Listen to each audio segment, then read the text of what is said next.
Well, new this morning, affordable housing is back on the agenda for Metro Nashville leaders as families are struggling to get by. Nicole Smith is here to explain why council members want to publicize what Metro government is doing to address the issue. Hey, good morning, Neil. Something everyone's watching here. There is a bill on tonight's council agenda asking to create a public dashboard on how Metro is addressing the issue of housing affordability. The ordinance breaks down the numbers behind the problem. It says the costs of housing in Nashville are growing significantly more than incomes. The average asking monthly rents in Nashville increased 123%, and the typical mortgage payment increased 126% from July 2012 to July 2022. According to the U.S. Census, 49% of renters and 23% of homeowners in Nashville spent more than 30% of their incomes on housing costs in 2021 and are considered cost burdened. The bill points to the fact that housing stability is considered a social determinant of health that affects a wide range of quality of life outcomes and risks. We talked with the bill's sponsor, Councilmember Berkeley Allen.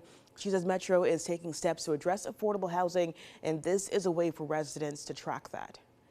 I think it's really important to have a public-facing dashboard that just lists all the properties that the different tools that we have are actually creating for two reasons. One, so people can see that something is actually happening. We are getting some good stuff done. But then two, to measure that against what the need is, which is huge. Councilmember Aaron Evans signed on as co-sponsor of the bill after speaking with residents about the burden of housing costs and being part of the Homelessness Planning Council.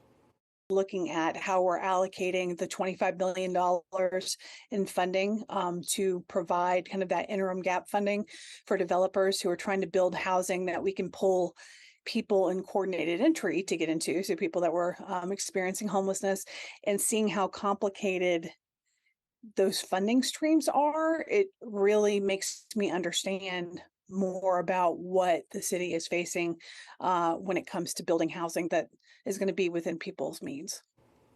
The bill is up for a second reading during tonight's council meeting, so we'll let you know if it gets approved and moved towards a third and final vote. Neil. All right, thank you, Tennessee.